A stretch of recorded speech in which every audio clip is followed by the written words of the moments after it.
Hello, आज चाहिँ म बिहानै कति राम्रो मौसम भएको छ। भिडियो बनाउन लागेको छु। यो चाहिँ आफ्नै घरको भैँसीले हान्न खोज्दो रहेछ। आज चाहिँ बिहान पानी रोकिएको छ अलिअलि। हाम्रोतिर चाहिँ पानी नै। म चाहिँ माइती घरमा आएको। बहिनी चाहिँ टक्क दुध दुन्छ यति सानैमा। दुध दुनलाई बहिनी चाहिँ भैँसीको दुध दुन जान्दा छ अरे बहिनी। यहाँ अब भैँसी यति सानैमा यो भैँसी चाहिँ हान्ने रहेछ। म चाहिँ टक्क मेरो माइती घरमा आइरहेको छु। यहाँ चाहिँ आमा हुनुहुन्छ। आमा चाहिँ अलिअलि बिरामी हुनुहुन्छ। ज्वरो आयो आमा? ज्वरो आएर होइन, मैले भिडियो बनाएको। म चाहिँ गएँ मुखबारी छुँदै ट्याक्कसँगले हाम्रो घर चाहिँ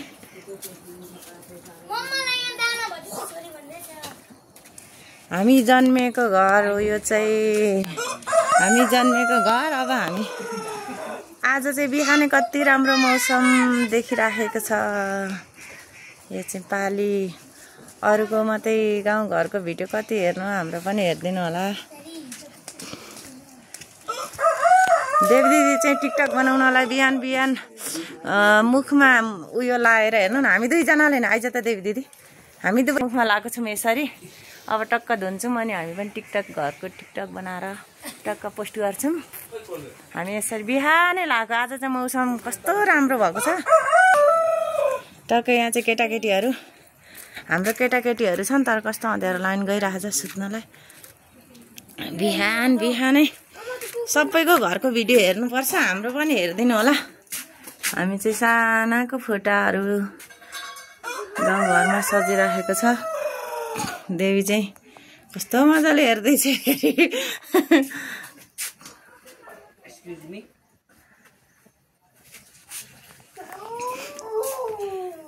भित्र त लाइन गएर अँध्यारो छ।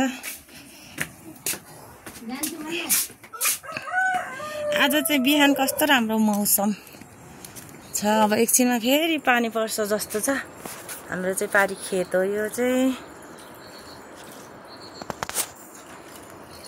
माथि देउराली देखिन्छ। दानाको बोट कति उयो भएछ। घारी जङ्गल भइसकेछ। इस्कुस ध्याङले सबै बेरिराखेको छ। यहाँ चाहिँ फुल रोप्ने कस्तो राम्रो ठाउँ बनाउनु भएको रहेछ। आमा साजन चाहिँ यहाँ दाँत मल्न लागिरहेको छ।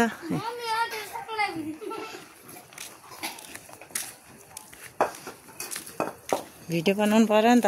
सबैको घरको भिडियो हेर्नुपर्छ अनि हाम्रो भिडियो चाहिँ नबनाउनु त नि। टक्कसँगले हाम्रो यो चाहिँ हामी जन्मेको घर।